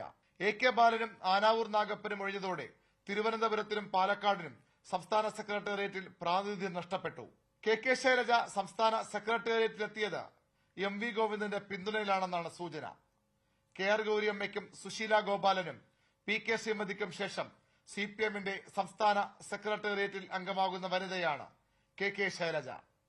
കഴക്കൂട്ടം MLA കൂടിയായ കടകംപള്ളി സുരേന്ദ്രനും മുൻ സ്പീക്കർ M. വിജയകുമാറും വീണ്ടും തഴയപ്പെട്ടു. ന്യൂസ് 18, കൊല്ലം. KK ശൈലജ CPM-ന്റെ സംസ്ഥാന സെക്രട്ടേറിയറ്റിൽ എത്തിയത് ഇന്നലെ വലിയ ചർച്ചയായിരുന്നു. മുഖ്യമന്ത്രിയുമായി അത്ര അടുപ്പത്തിലല്ല എന്ന സൂചനകൾക്കിടയിലും KK ശൈലജ സെക്രട്ടേറിയറ്റിനും പിന്നിലെത്തിയതിന്റെ രാഷ്ട്രീയം എന്താണ്? പലതരം സാധ്യതകൾ ചർച്ചകളിൽ നിറയുന്നുണ്ട്. ആ സാധ്യതകൾ എന്തൊക്കെയാണെന്ന് നോക്കാം. CPM നേതൃനിരയിൽ മങ്ങിപ്പോയ KK ശൈലജയ്ക്ക് ഇത് മടങ്ങിവരവാണ്. പിണറായി വിജയനുമായി അത്ര അടുപ്പമല്ലെന്ന സൂചനകൾക്കിടയിലും ശൈലജ സെക്രട്ടേറിയറ്റിൽ എത്തിയതെങ്ങനെ? സാധ്യതകൾ പലതാണ്. ഒന്ന്, പിണറായി വിജയൻ തന്നെ താല്പര്യമെടുത്തിട്ടാവാം ശൈലജയെ സെക്രട്ടേറിയറ്റിൽ ഉൾപ്പെടുത്തിയത്. അല്ലെങ്കിൽ KK ശൈലജയ്ക്ക് വേണ്ടി മറ്റാരോ കടുത്ത സമ്മർദ്ദം ചെലുത്തിയിട്ടുണ്ടാവാം. എന്തായാലും KK ശൈലജയുടെ സെക്രട്ടേറിയറ്റിലെ അംഗത്വം പലവിധ രാഷ്ട്രീയ സാധ്യതാ ചർച്ചകളും തുറന്നിടുന്നുണ്ട്. പിണറായിക്ക് ശേഷം ആരെന്ന ചോദ്യത്തിന് ഉത്തരം കണ്ടെത്തുകയാണ് CPM ഇതിലൂടെ എന്നതാണ് ഒരു വാദം. മുമ്പേ തന്നെ കേരളത്തിന്റെ ഭാവി മുഖ്യമന്ത്രി എന്ന ഇമേജ് കെ ശൈലജയ്ക്ക് CPM-ന് പുറത്തുള്ള കേന്ദ്രങ്ങൾ നൽകിയിട്ടുമുണ്ട്. പുതിയ സാഹചര്യത്തിൽ ഇത് ഒന്നുകൂടി ശക്തമായി ചർച്ച ചെയ്യപ്പെടാൻ കൊല്ലം തീരുമാനം വഴിവെച്ചേക്കാം. തുടർഭരണത്തിന്റെ തുടർച്ചയ്ക്ക് വേണ്ടി ലക്ഷ്യമിടുന്ന CPM തെരഞ്ഞെടുപ്പിന് മുമ്പ് നിർണായകമായ പല നീക്കങ്ങളും നടത്തും. സ്ത്രീ വോട്ടർമാർ നിർണായകമാവുന്ന തെരഞ്ഞെടുപ്പിന് മുമ്പ് വീട്ടമ്മമാർക്ക് പെൻഷൻ പോലെയുള്ള വമ്പൻ പ്രഖ്യാപനങ്ങൾ ഉണ്ടായേക്കാം. അങ്ങനെയെങ്കിൽ വനിതാ മുഖ്യമന്ത്രി സ്ഥാനാർത്ഥി എന്ന തുറുപ്പ് ചീട്ട് CPM പുറത്തിറക്കാൻ പോവുകയാണോ? കെ ശൈലജയെ മുഖ്യമന്ത്രി സ്ഥാനാർത്ഥിയായി ഉയർത്തിക്കാട്ടിയാലും ഇല്ലെങ്കിലും നേതൃത്വത്തിന്റെ തന്ത്രപ്രധാന സ്ഥാനത്ത് ഇരുത്തുന്നതിലൂടെ അത്തരമൊരു ചർച്ച നടക്കട്ടെ എന്ന് CPM കേന്ദ്രങ്ങളും കരുതുന്നുണ്ടാവാം. അതായത് കെ ശൈലജ മുഖ്യമന്ത്രി സ്ഥാനാർത്ഥി ആയാലും ഇല്ലെങ്കിലും സെക്രട്ടേറിയറ്റിൽ ഉൾപ്പെടുത്തുന്നതിലൂടെ CPM ഒരു രാഷ്ട്രീയ പദ്ധതി മുന്നിൽ കണ്ടിട്ടുണ്ടാവാം. അപ്പോഴും മുമ്പ് KR ഗൗരവമ്മയെ മുഖ്യമന്ത്രി സ്ഥാനാർത്ഥിയായി ഉയർത്തിക്കാട്ടി പിന്നീട് തഴഞ്ഞെന്ന ആക്ഷേപം ഈ ഘട്ടത്തിൽ വീണ്ടും ചർച്ച ചെയ്യപ്പെടും. News desk news 18. ജില്ലാ സെക്രട്ടറിമാർ സംസ്ഥാന സെക്രട്ടേറിയറ്റിൽ എത്തിയതോടെ കണ്ണൂരിലും എറണാകുളത്തും പുതിയ സെക്രട്ടറിമാരെ പാർട്ടിക്ക് കണ്ടെത്തേണ്ടി വരും. മരണമടഞ്ഞ AV റസ്ലന് പകരക്കാരനായി കോട്ടയത്തും പുതിയ ജില്ലാ സെക്രട്ടറി വരും. കണ്ണൂരിൽ TV രാജേഷ്, എറണാകുളത്ത് S സതീഷ്, കോട്ടയത്ത് TR രഘുനാഥ് എന്നിവർക്കാണ് സാധ്യത. മധുരയിൽ അടുത്ത മാസം നടക്കുന്ന പാർട്ടി കോൺഗ്രസിന് ശേഷമാകും പുതിയ സെക്രട്ടറിമാരെ തീരുമാനിക്കുക. ശക്തി കേന്ദ്രമായ കണ്ണൂരിൽ കഴിഞ്ഞ സമ്മേളനകാലത്ത് തന്നെ TV രാജേഷ് ജില്ലാ സെക്രട്ടറി ആകുമെന്ന സൂചനകളുണ്ടായിരുന്നു. എന്നാൽ ജില്ലാ സമ്മേളനം MV ജയരാജനെ വീണ്ടും സെക്രട്ടറിയെ തെരഞ്ഞെടുക്കുകയായിരുന്നു. ജയരാജൻ സംസ്ഥാന സെക്രട്ടേറിയറ്റിൽ എത്തിയതോടെ പുതിയ സെക്രട്ടറിയെ കണ്ടെത്തേണ്ടി വരും. സംസ്ഥാന സമിതി അംഗമായ TV രാജേഷ് തന്നെയാണ് സാധ്യത കൂടുതൽ. മുഖ്യമന്ത്രിയുടെ പ്രൈവറ്റ് സെക്രട്ടറി കൂടിയായ KK രാഗേഷിനെയും പരിഗണിച്ചേക്കാം. എറണാകുളത്ത് പാർട്ടിയെ നയിക്കാൻ യുവ നേതാവ് വേണമെന്ന അഭിപ്രായം സംസ്ഥാന നേതൃത്വത്തിന് ഉണ്ടെന്നാണ് സൂചന. അങ്ങനെയെങ്കിൽ DYFIയുടെ മുൻ സംസ്ഥാന അധ്യക്ഷനായിരുന്ന S സതീഷിന് നറുക്കു വീഴും. സംസ്ഥാന സമിതി അംഗമാണെന്നതും സതീഷിന് ഗുണം ചെയ്യും. കോട്ടയത്ത് AV റസലിന്റെ അകാല നിര്യാണമാണ് സെക്രട്ടറി സ്ഥാനത്ത് ഒഴിവുണ്ടാക്കിയത്. ജില്ലാ സെക്രട്ടേറിയറ്റ് അംഗമായിരുന്ന രഘുനാഥനെ സംസ്ഥാന സമിതിയിൽ ഉൾപ്പെടുത്തിയത് തന്നെ ജില്ലാ സെക്രട്ടറിയുടെ ചുമതല ഏൽപ്പിക്കാനാണെന്നാണ് സൂചന. അടുത്ത മാസം 2 മുതൽ 6 വരെ മധുരയിലാണ് CPM-ന്റെ പാർട്ടി കോൺഗ്രസ്. അതിനുശേഷം ജില്ലാ സെക്രട്ടറിമാരുടെ ഒഴിവുകൾ നികത്തും. VV Arun, news 18, Thiruvananthapuram. നിരോധനാജ്ഞയും സ്റ്റോപ്പ് മെമ്മോയും നിലനിൽക്കെ ഇടുക്കി പരുന്തുംപാറയിൽ നിർമ്മാണ പ്രവർത്തനങ്ങൾ തകൃതിയായി നടക്കുന്നു. പരുന്തുംപാറയിലെ ഭൂമിയിൽ കയ്യേറ്റക്കാരൻ കുരിശ് സ്ഥാപിച്ചു എന്നതാണ് ഏറ്റവും പുതിയ വാർത്ത. തൃക്കൊടിത്താനം സ്വദേശി സജിത് ജോസഫാണ് റിസോർട്ടിന് മുന്നിൽ കുരിശ് സ്ഥാപിച്ചത്. PA സാഗർ വിവരങ്ങളുമായി. സാഗർ, കഴിഞ്ഞ ദിവസം ഇടുക്കിയിൽ ഇത്തരം പ്രവൃത്തികളുടെയൊക്കെ ഒരു പശ്ചാത്തലത്തിൽ 2-3 പഞ്ചായത്തുകളിൽ നിരോധനാജ്ഞയൊക്കെ ഉണ്ടായിരുന്നു. ഇപ്പോൾ ഇതാ റിസോർട്ടിന് മുന്നിൽ ഒരു കുരിശ് തന്നെ സ്ഥാപിച്ചിരിക്കുന്നു. എന്താണ് ഏറ്റവും പുതിയ വിവരങ്ങൾ? പരുന്തുംപാറയിലെ സ്വകാര്യ വ്യക്തി കയ്യേറിയ സർക്കാർ ഭൂമി തിരിച്ചുപിടിക്കാനായി കഴിഞ്ഞ ദിവസം പ്രത്യേക അന്വേഷണ സംഘത്തെ കളക്ടർ നിയോഗിച്ചിരുന്നു. ഇടുക്കി സബ് കളക്ടറുടെ നേതൃത്വത്തിലാണ് ഈ അന്വേഷണ സംഘത്തെ നിയോഗിച്ചത്. ഒപ്പം തന്നെ ഇടുക്കി ജില്ലയിലെ 3 വില്ലേജുകളിലെ 5 സർവേ നമ്പറുകളിൽ ഉൾപ്പെടുന്ന ഭൂമിയിൽ മെയ് മാസം 2-ാം തീയതി വരെ നിരോധനാജ്ഞയും പ്രഖ്യാപിച്ചു. ഈ നിരോധനാജ്ഞ എല്ലാം പ്രഖ്യാപിച്ച ഒരു സാഹചര്യത്തിലും ഈ അനധികൃത നിർമ്മാണത്തിന് സ്റ്റോപ്പ് മെമ്മോ നൽകിയ സ്ഥലത്തുമാണ് ഇപ്പോൾ കുരിശ് സ്ഥാപിച്ചിരിക്കുന്നത്. കഴിഞ്ഞ ദിവസമാണ് കയ്യേറ്റക്കാരൻ പരുന്തുംപാറയിലെ ഈ ഭൂമിയിൽ കുരിശ് പണിതത്. ഈ കുരിശ് പണിതത് ഉദ്യോഗസ്ഥരുടെയും മറ്റും മൗന സമ്മതത്തോടെയാണ് എന്നൊരു ആരോപണവും ഉയരുന്നുണ്ട്. ഈ പീരുമേട് LA തഹസിൽദാരാണ് ഈ ഇവിടുത്തെ നിർമ്മാണ പ്രവർത്തനങ്ങൾക്ക് കഴിഞ്ഞ ദിവസം സ്റ്റോപ്പ് മെമ്മോ നൽകിയത്. ഒപ്പം ഈ കയ്യേറ്റ ഭൂമിയിൽ ഇവിടെ പരുന്തുംപാറയിൽ ഒട്ടേറെ സ്ഥലങ്ങളിൽ കയ്യേറ്റം നടന്നിട്ടുണ്ട്. അത് ഈ കയ്യേറ്റ ഭൂമിയിൽ തന്നെ പണികൾ നടത്തുന്നില്ല എന്ന് ഉറപ്പുവരുത്താൻ പരിശോധന നടത്താൻ കളക്ടർ നിർദ്ദേശം നൽകിയിരുന്നു. ഇതേ തുടർന്ന് വ്യാപകമായൊരു പരിശോധനയാണ് ഈ മേഖലയിൽ നടന്നത്. എന്നാൽ ഈ പരിശോധനയിൽ ഒന്നും കണ്ടെത്താത്ത കാര്യമാണ് ഇപ്പോൾ കുരിശ് ഇവിടെ സ്ഥാപിച്ചിരിക്കുന്നത്. ഈ പരുന്തുംപാറയിൽ ഏറ്റവും വലിയ കയ്യേറ്റം നടത്തി കെട്ടിടങ്ങൾ പണിത തൃക്കൊടിത്താനം സ്വദേശി സജിത് ജോസഫാണ് ഇത്തരത്തിൽ കുരിശ് സ്ഥാപിച്ചിരിക്കുന്നത്. ഈ നിരോധനാജ്ഞയും സ്റ്റോപ്പ് മെമ്മോ എല്ലാം മറികടന്നാണ് ഇയാൾ ഇവിടെ കുരിശ് സ്ഥാപിച്ചിരിക്കുന്നത്. ഈ മറ്റൊരു സ്ഥലത്ത് നിർമ്മിച്ച കുരിശ് ഇവിടെ കൊണ്ടുവന്ന് സ്ഥാപിക്കുകയായിരുന്നു എന്നാണ് ഇത് ശ്രദ്ധയിൽപ്പെട്ടില്ലെന്നൊക്കെയാണ് അധികൃതർ പറയുന്നത്. എന്നാൽ ഇതിനെല്ലാം ഈ കുരിശ് സ്ഥാപിക്കാൻ ഉൾപ്പെടെ അധികൃതർ ഒരു മൗനാനുവാദം ഉണ്ടെന്ന് വേണം നമുക്ക് മനസ്സിലാക്കുവാൻ. കാരണം കഴിഞ്ഞ ദിവസം ഈ പ്രത്യേക അന്വേഷണ സംഘത്തെ കളക്ടർ നിയോഗിച്ചപ്പോൾ പീരുമേട് താലൂക്കിന് പുറത്തു പുറത്തു നിന്നുള്ള ഉദ്യോഗസ്ഥരെയാണ് ഈ പ്രത്യേക അന്വേഷണ സംഘത്തിൽ നിയോഗിച്ചിരുന്നത്. കാരണം പീരുമേട് താലൂക്കിലെ ഒട്ടേറെ ഉദ്യോഗസ്ഥർ ഇതിന് കയ്യേറ്റത്തിനെല്ലാം കൂട്ടുനിൽക്കുന്ന ഒരു ആരോപണം നേരത്തെ തന്നെ ഉയർന്നിരുന്നു. ഇതിന്റെ അടിസ്ഥാനത്തിൽ പീരുമേടിന് പുറത്തു നിന്നുള്ള അന്വേഷണ സംഘത്തെയാണ് കളക്ടർ ഇതിനകത്ത് ഉൾപ്പെടുത്തിയിരുന്നത്. എന്നാൽ ഇപ്പോൾ ഈ കുരിശ് സ്ഥാപിച്ചിരിക്കുന്നതാണ് ഇപ്പോൾ വിവാദമായിരിക്കുന്നത്. ഈ സജിത്ത് ജോസഫ് കഴിഞ്ഞ ആഴ്ച ചില റവന്യൂ ഉദ്യോഗസ്ഥരായി കൂടിക്കാഴ്ച നടത്തിയതായും ഒരു വിവരം ലഭിക്കുന്നുണ്ട്. അതുപോലെ തന്നെ ഇവിടെ ഈ കയ്യേറ്റ സ്ഥലത്ത് ധ്യാനകേന്ദ്രമാണ് പണിയുന്നതെന്നാണ് സജിത്ത് പ്രദേശവാസികളെ പറഞ്ഞ് വിശ്വസിപ്പിച്ചിരിക്കുന്നത്. എന്തായാലും ഈ കുരിശ് സ്ഥാപിച്ചിരിക്കുന്ന നടപടിയിൽ അധികൃതർ ജില്ലാ ഭരണകൂടം ഉൾപ്പെടെ എന്ത് നടപടിയെടുക്കുമെന്നാണ് ഇനി കണ്ടറിയേണ്ടത്. ശ്രീജ. പി എസ് സാഗറാണ് വിവരങ്ങൾ നൽകിയത്. ഇടുക്കി പരുന്തുംപാറയിലാണ് നിരോധനാജ്ഞ അടക്കം ലംഘിച്ച് വ്യാപകമായ കയ്യേറ്റ പ്രവർത്തനങ്ങൾ നടക്കുന്നത്. കാസർഗോഡ് പൈവളിയിൽ ഈ ആത്മഹത്യ ചെയ്ത നിലയിൽ കണ്ടെത്തിയ 15 വയസ്സുകാരിയുടെയും ഓട്ടോ ഡ്രൈവറായ യുവാവിന്റെയും പോസ്റ്റ്മോർട്ടം ഇന്ന് നടക്കും. പെൺകുട്ടിയും യുവാവും ജീവനൊടുക്കിയത് എന്തിനാണെന്ന് ഇതുവരെയും കണ്ടെത്തിയിട്ടില്ല. പോസ്റ്റ്മോർട്ടത്തിന് ശേഷം മാത്രമേ മരണം സംബന്ധിച്ച് കൂടുതൽ വിവരങ്ങൾ ലഭ്യമാവുകയുള്ളൂ. ഇന്നലെയാണ് ഇരുവരെയും വീടിന് സമീപത്തെ മൈതാനത്തോട് ചേർന്നുള്ള കാടിനുള്ളിൽ തൂങ്ങി മരിച്ച നിലയിൽ കണ്ടെത്തിയത്. കെ വി ബൈജു വിവരങ്ങളുമായി. ബൈജു, ഇന്നലെ രാവിലെ ആ മൃതദേഹങ്ങൾ കണ്ടെത്തുന്നതുവരെയും അവർ മരിച്ചിരിക്കുമെന്നൊരു സൂചന പോലും ഉണ്ടായിരുന്നില്ല. ഞെട്ടിക്കുന്നതാണ്. ഒരു 15 വയസ്സുള്ള ഒരു കുഞ്ഞിൻ്റെയും അല്ലെങ്കിൽ അവരോടൊപ്പം കാണാതായ ഒരാളുടെയും മൃതദേഹം അത്രയും ദിവസം നാട്ടുകാരുടെ ശ്രദ്ധയിൽപ്പെടാതെ അവിടെ ഉണ്ടായി എന്നത്. ഈ മരണത്തിൻ്റെ കാരണം അറിയേണ്ടതുണ്ട്. എപ്പോൾ മരണം സംഭവിച്ചു എന്നത് അറിയേണ്ടതുണ്ട്. ഏത് രീതിയിലാണ് അന്വേഷണം?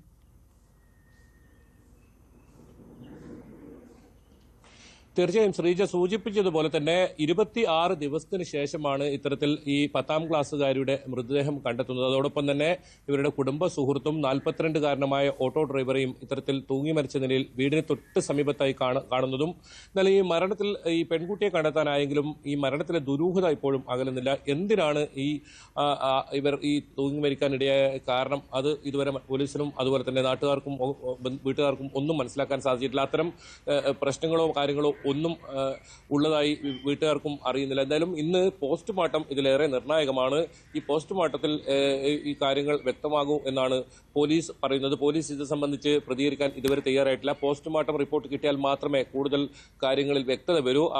അതിനുശേഷം മാത്രമേ പ്രതികരിക്കൂ എന്നാണ് പറയുന്നത്. ഏതായാലും ഈ യുവാവും അതുപോലെ തന്നെ ഈ 10ാം ക്ലാസ്സുകാരും തമ്മിൽ ഒരു അടുപ്പത്തിലായിരുന്നു എന്ന ഒരു വിവരം കൂടി പുറത്തു വരുന്നുണ്ട്.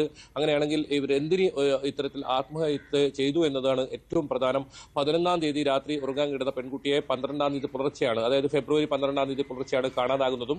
അപ്പോൾ തന്നെ മാതാവ് കുമ്പള പോലീസിൽ പരാതി നൽകുന്നു. തുടർന്ന് ഡ്രോൺ ഉൾപ്പെടെ പോലീസ് ഡോഗ് സ്ക്വാഡ് ഉൾപ്പെടെ ഈ പ്രദേശത്ത് പരിശോധന നടത്തിയിട്ടും ഇവരെ കണ്ടെത്താനായില്ല. കർണാടകയിലെ ഈ യുവാവിന്റെ ബന്ധുവീട്ടിലൊക്കെ അന്വേഷണം നടത്തിയിരുന്നു. ഇന്നലെയാണ് വലിയ തോതിൽ ഒരു തെരച്ചിൽ നടത്തിയത്. അതിനൊടുവിലാണ് 200 മീറ്റർ മാത്രം മാറി വീടിന് തൊട്ടടുത്തായി ഈ രണ്ട് മൃതദേഹങ്ങളും കാണപ്പെടുന്നത്. പ്ലാസ്റ്റിക് കയറിൽ തൂങ്ങിയ നിലയിലായിരുന്നു മൃതദേഹങ്ങൾ. ഇവരുടെ മൊബൈൽ ഫോണിന്റെ ടവർ ലൊക്കേഷൻ ഏറ്റവും ഒടുവിലായി ഇതേ സ്ഥലത്ത് തന്നെയായിരുന്നു ലഭിച്ചിരുന്നത്. അവിടെ 2 മൊബൈൽ ഫോണുകളും ഉണ്ടായിരുന്നു, ഒരു കത്തിയും ഉണ്ടായിരുന്നു. എന്തായാലും ഇത് സംബന്ധിച്ച് ഇവരുടെ ഈ മരണം തൂങ്ങി മരിക്കാനിടയായ സാഹചര്യം എന്താണ് എന്ന് സംബന്ധിച്ച് പോലീസ് അന്വേഷിച്ച് വരുന്നുണ്ട്. പോസ്റ്റ്മോർട്ടം റിപ്പോർട്ട് കൂടി കിട്ടിയാൽ ഇതിൽ ഒരു വ്യക്തത വരും. ഏതായാലും ഒരു 3 മണിയോടുകൂടി പോസ്റ്റ്മോർട്ടം പൂർത്തിയാകുമെന്നാണ് അറിയുന്നത്. 11 മണിയോടുകൂടി ഇവരുടെ പോസ്റ്റ്മോർട്ടം ആരംഭിക്കും. Kannur medical college, Pariyaram Kannur medical കോളേജിലാണ് മൃതദേഹങ്ങൾ ഉള്ളത്. ഇന്നലെ വൈകിയാണ് ഇൻക്വസ്റ്റ് നടപടികളൊക്കെ പൂർത്തിയായി മൃതദേഹം മെഡിക്കൽ കോളേജിലേക്ക് കൊണ്ടുപോയത്. ഇന്ന് 11 മണിയോടുകൂടി പോസ്റ്റ്മോർട്ടം നടപടികൾ ആരംഭിക്കും. ഏതായാലും ഉച്ചയോടുകൂടി തന്നെ, ഉച്ചയ്ക്ക് ഒരു 4 മണിയോടുകൂടി തന്നെ ഇതിന് ഒരു വ്യക്തത വരും. ഈ പോസ്റ്റ്മോർട്ടം പ്രാഥമികമായ ഒരു റിപ്പോർട്ട് ലഭിക്കും. ആ റിപ്പോർട്ട് ലഭിച്ചാൽ മാത്രമേ ഈ മരണവുമായി ബന്ധപ്പെട്ട് ആത്മഹത്യയുമായി ബന്ധപ്പെട്ട് സൂചനകൾ ലഭിക്കൂ. എന്നാലും പോലീസ് ഇത് സംബന്ധിച്ച് മറ്റു തരത്തിലുള്ള അന്വേഷണങ്ങളും നടക്കുന്നുണ്ട്. ശ്രീജ. ബൈജു, ഇന്നലെ തന്നെ MLAയുടെ ഭാഗത്തു നിന്ന് ഒന്നൊക്കെ വിമർശനം ഉണ്ടായിരുന്നു. അതായത് വീടിന് 200 മീറ്റർ പരിസരത്ത് ഇത്ര ദിവസം ഒരു 2 മൃതദേഹങ്ങൾ ഉണ്ടായിട്ടും അത് കണ്ടെത്തിയില്ലെന്ന് പറയുമ്പോൾ, പ്രത്യേകിച്ച് telephone tower location, mobile phone tower location അവസാനം കാണിച്ച അതേ പോയിന്റിൽ തന്നെ. അപ്പോൾ പോലീസ് ഇത് ഒരു വാർത്തയൊക്കെ ആയതിനു ശേഷം മാത്രമാണോ പോലീസിനും ഇക്കാര്യത്തിൽ ഒരു ചൂട്? ഇല്ലെങ്കിൽ ഇവർ നാട് വിട്ടു പോയി കാണും എന്നൊരു നിഗമനത്തിലായിരുന്നു പോലീസ് ഉണ്ടായിരുന്നത്. ആ തരത്തിൽ കൂടുതൽ വിമർശനങ്ങൾ ഇപ്പോൾ ഉയരുന്നുണ്ടോ?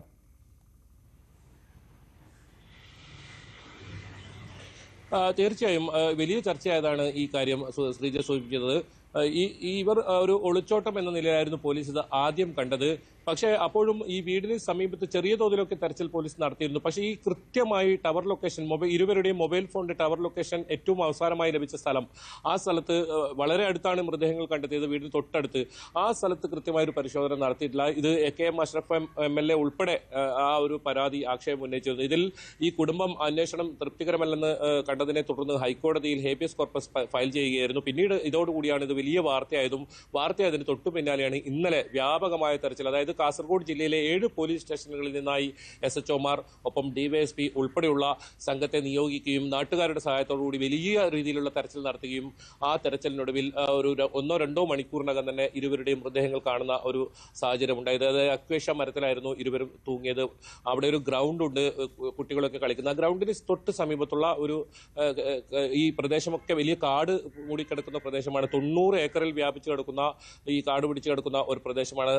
എന്തായാലും പോലീസിനെ സംബന്ധിച്ചിടത്തോളം തുടക്കത്തിൽ അന്വേഷണം ഈ മൊബൈൽ ഫോൺ ടവർ ലൊക്കേഷൻ കേന്ദ്രീകരിച്ച് കൃത്യമായി നടന്നിരുന്നെങ്കിൽ ഒരുപക്ഷെ 26 ദിവസം കാത്തു നിൽക്കേണ്ടി വരില്ല. ഏതായാലും മൃതദേഹത്തിന് 20 ദിവസത്തിലധികം പഴക്കമുണ്ട് എന്ന് തന്നെയാണ് പ്രാഥമികമായി നിഗമനം. എന്തായാലും ഈ പോലീസിനെതിരെയുള്ള ഈ ആക്ഷേപവും ഉയരുന്നുണ്ട്.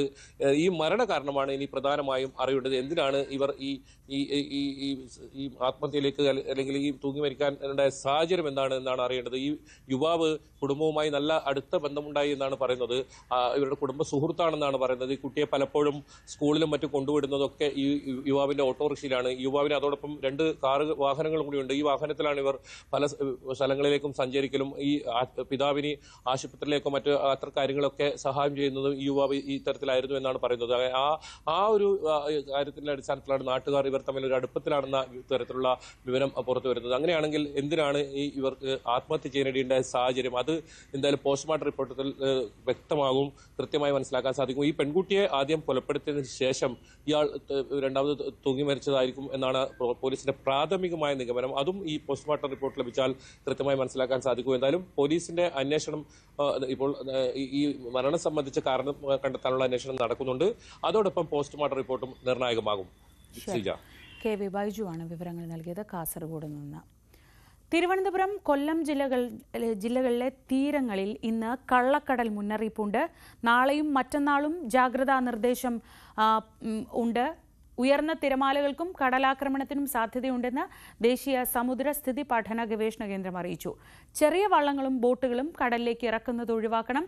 ബീച്ചുകൾ കേന്ദ്രീകരിച്ചുള്ള വിനോദസഞ്ചാരത്തിനും നിയന്ത്രണമുണ്ടാവും. അതായത് നാളെയും മറ്റന്നാളും തീരപ്രദേശങ്ങളിലേക്ക് പോകുന്നവർ ശ്രദ്ധിക്കണം. അത് മത്സ്യബന്ധനത്തിനായാലും ശരി, വിനോദസഞ്ചാരത്തിനായാലും ശരി, നാളത്തെയും മറ്റന്നാളത്തെയും ദിവസം ബീച്ചുകൾ ഒഴിവാക്കുന്നതാണ് നല്ലത്. കള്ളക്കടൽ പ്രതിഭാസത്തിന് സാധ്യതയുണ്ടെന്ന് കേന്ദ്ര സമുദ്ര ഗവേഷണ കേന്ദ്രത്തിന്റെ മുന്നറിയിപ്പാണ് വരുന്നത്. ഇനി അന്താരാഷ്ട്ര വാർത്തകളിലേക്ക് പോകുമ്പോൾ ഗസയിലെ വെടിനിർത്തൽ സംബന്ധിച്ചുള്ള നിർണായക ചർച്ചകൾ ഖത്തറിൽ നടക്കും. ചർച്ചകളിൽ ഇസ്രായേൽ പ്രതിനിധി സംഘം പങ്കെടുക്കുന്നുണ്ട്. യുഎസിന്റെ പിന്തുണയുള്ള മധ്യസ്ഥരുടെ ക്ഷണം മാനിച്ചാണ് ചർച്ചകളിൽ ഇസ്രായേൽ പങ്കെടുക്കുന്നത്. വെടിനിർത്തൽ കരാറിന്റെ 2ാം ഘട്ട ചർച്ചകൾക്കായി ശനിയാഴ്ച കെയ്റോയിൽ ഹമാസ് സംഘം ഈജിപ്ഷ്യൻ ഉദ്യോഗസ്ഥരുമായി കൂടിക്കാഴ്ച നടത്തിയിരുന്നു. കൂടുതൽ വിവരങ്ങളുമായി ആയിഷത്തുൽ ഷംന. ഖത്തറിന്റെ മധ്യസ്ഥത്തിൽ ഒരു നിർണായകമായ ചർച്ചയാണ് നടക്കുന്നത്. മധ്യസ്ഥരുടെ ക്ഷണം മാനിച്ച് ഇസ്രായേൽ കൂടി പങ്കെടുക്കുമ്പോൾ ഒരു സംഘർഷാന്തരീക്ഷം കുറയ്ക്കാനുള്ള ഒരു സാഹചര്യത്തിലേക്ക് പോകുന്നുണ്ടോ? തീർച്ചയായും ശ്രീജ, അങ്ങനെ തന്നെയാണ് മനസ്സിലാക്കുന്നത്. എന്തായാലും ഖത്തറിലേക്ക് പ്രതിനിധികളെ ഇസ്രായേൽ അയച്ചിട്ടുണ്ട്. യുഎസുമായി ഉള്ള രാജ്യങ്ങളുമായുള്ള ക്ഷണം സ്വീകരിച്ചുകൊണ്ട് പോകുന്നു എന്നാണ് ഇസ്രായേൽ അറിയിച്ചിട്ടുള്ളത്. മറ്റു വിവരങ്ങളൊന്നും ഇസ്രായേൽ കൈമാറിയിട്ടില്ല. ഒപ്പം തന്നെ ഖത്തറിൻ്റെയും ഈജിപ്തിൻ്റെയും മധ്യസ്ഥതയിലുള്ള ചർച്ചകൾക്ക് തയ്യാറാണെന്ന് നേരത്തെ തന്നെ ഹമാസും അറിയിച്ചിട്ടുണ്ട്. എന്തായാലും ആദ്യഘട്ടത്തിൽ ഈ വെടിനിർത്തൽ കരാറിൻ്റെ ഭാഗമായി ബന്ദികളെ കൈമാറുന്ന വേളയിൽ വലിയ രീതിയിലുള്ള ആശങ്കകൾ സൃഷ്ടിച്ചിരുന്നു. ഹമാസ് ഈ ബന്ദികളെ കൈമാറുമ്പോൾ പൊതുമധ്യത്തിൽ കൊണ്ടുവന്ന് അവരെ അപമാനിക്കുകയാണെന്ന് ചൂണ്ടിക്കാട്ടി തടവുകാരെ മോചിപ്പിക്കുന്നതിൽ ഇസ്രായേൽ കാലതാമസം വരുത്തിയിരുന്നു. ഈ ബന്ദികളെ കൈമാറുന്ന വേളയിൽ അവരുടെ വീഡിയോയും മറ്റും സോഷ്യൽ മീഡിയയിൽ പ്രചരിപ്പിക്കുന്നതടക്കം അപമാനകരമായ നടപടിയാണ് ഹമാസ് സ്വീകരിക്കുന്നതെന്ന് ചൂണ്ടിക്കാട്ടി വലിയ രീതിയിലുള്ള ആക്ഷേപമാണ് ഇസ്രായേൽ ഉന്നയിച്ചിരുന്നത്. അതൊക്കെ വലിയ ആശങ്കകൾക്ക് വഴിവെച്ചിരുന്നു. അതിന് പിന്നാലെയാണ് ഈ 2ാം ഘട്ട ചർച്ചകൾ അടക്കമുള്ള കാര്യങ്ങളിലേക്ക്, നിർണായക ചർച്ചകളിലേക്കൊക്കെ ഇനി കടക്കുന്നത്. ഇനി കൈമാറാനുള്ളത്, ഹമാസിന്റെ പക്കലുള്ളത് 24 ബന്ദികൾ ജീവനോടെയും 35 പേരുടെ മൃതദേഹവുമാണ് ഹമാസിന്റെ പക്കലുള്ളത്. ആദ്യഘട്ടത്തിൽ 25 ബന്ദികളും 8 മൃതദേഹങ്ങളുമാണ് ഹമാസ് കൈമാറിയത്. 2000-ഓളം തടവുകാരെ ഇസ്രായേലും കൈമാറിയിരുന്നു. എന്തായാലും ഈ രണ്ടാം ഘട്ടത്തിൽ കൂടുതൽ പേരെ മോചിപ്പിക്കാൻ കഴിയുമെന്ന് തന്നെയാണ് പ്രതീക്ഷിക്കുന്നത്. ഒപ്പം തന്നെ ആദ്യഘട്ടത്തിൽ നിലനിന്നിരുന്ന ആശങ്കകൾ അത് ഇനി രണ്ടാം ഘട്ടത്തിൽ ഉണ്ടാവില്ല. കാരണം രണ്ട് രാജ്യങ്ങൾക്കും സ്വീകാര്യരായ രാജ്യങ്ങളുടെ മധ്യസ്ഥതയിൽ തന്നെയായിരിക്കും ഇനി ചർച്ചകൾ നടക്കുക എന്നാണ് മനസ്സിലാക്കുന്നത്. എന്തായാലും ഇരുവരും ഈ ഖത്തറിന്റെ മധ്യസ്ഥതയിലുള്ള ചർച്ചകൾക്ക് തയ്യാറായി. ഇസ്രായേലും ഹമാസും ഒരുപോലെ വരുന്നത് ഏറെ സമാധാനപരവും അതുപോലെ തന്നെ ആശങ്കകൾ കുറയ്ക്കുന്ന ഒരു സാഹചര്യവുമാണ് നിലനിൽക്കുന്നത്. ശരി, ഷംനാണ് വിവരങ്ങൾ നൽകിയത് ഇന്റർനാഷണൽ ഡെസ്കിൽ നിന്ന്. ട്രംപിന്റെ താരിഫ് ഭീഷണി തുടരുന്ന സാഹചര്യത്തിൽ ഇന്ത്യ യൂറോപ്യൻ യൂണിയൻ ചർച്ചയ്ക്ക് ഇന്ന് തുടക്കമാവും. ബ്രസൽസിൽ നിർദ്ദിഷ്ട സ്വതന്ത്ര വ്യാപാര കരാറിനായുള്ള 10ാം റൗണ്ട് ചർച്ചകളാണ് ആരംഭിക്കുന്നത്. ഈ വർഷം അവസാനത്തോടെ കരാറിന് അന്തിമ രൂപമാകും. പ്രധാനമന്ത്രി നരേന്ദ്രമോദിയും European commission president Ursula von der ലെയനും കഴിഞ്ഞ മാസം നടത്തിയ ചർച്ചകളിൽ ഇന്ത്യ യൂറോപ്യൻ യൂണിയൻ സ്വതന്ത്ര വ്യാപാര കരാറിന് ഈ വർഷം തന്നെ അന്തിമ രൂപം നൽകാൻ തീരുമാനിച്ചിരുന്നു. ഏറെ നാളായുള്ള ചർച്ചകളായിരുന്നു ജസ്റ്റിൻ ട്രൂഡോയ്ക്ക് ആരായിരിക്കും പകരക്കാരൻ കാനഡയിൽ വരിക എന്ന്. അക്കാര്യത്തിൽ തീരുമാനമായിരിക്കുന്നു. ട്രൂഡോയുടെ പകരക്കാരനായി മാർക്ക് കാർണി ഇനി കാനഡയെ നയിക്കും. 86% വോട്ട് നേടിയാണ് കാർണി പ്രധാനമന്ത്രിയായത്. ട്രംപിന്റെ താരിഫ് ഭീഷണികളെ കണക്കിലെടുക്കില്ലെന്ന് പ്രധാനമന്ത്രിയായി തെരഞ്ഞെടുക്കപ്പെട്ട ശേഷമുള്ള ആദ്യ പ്രസംഗത്തിൽ കാർണി പറഞ്ഞു.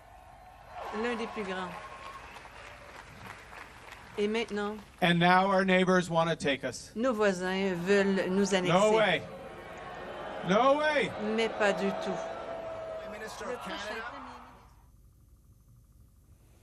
മറ്റു വാർത്തകളിലേക്ക് നമുക്ക് മടങ്ങിയെത്താം ഇടവേളയ്ക്ക് ശേഷം.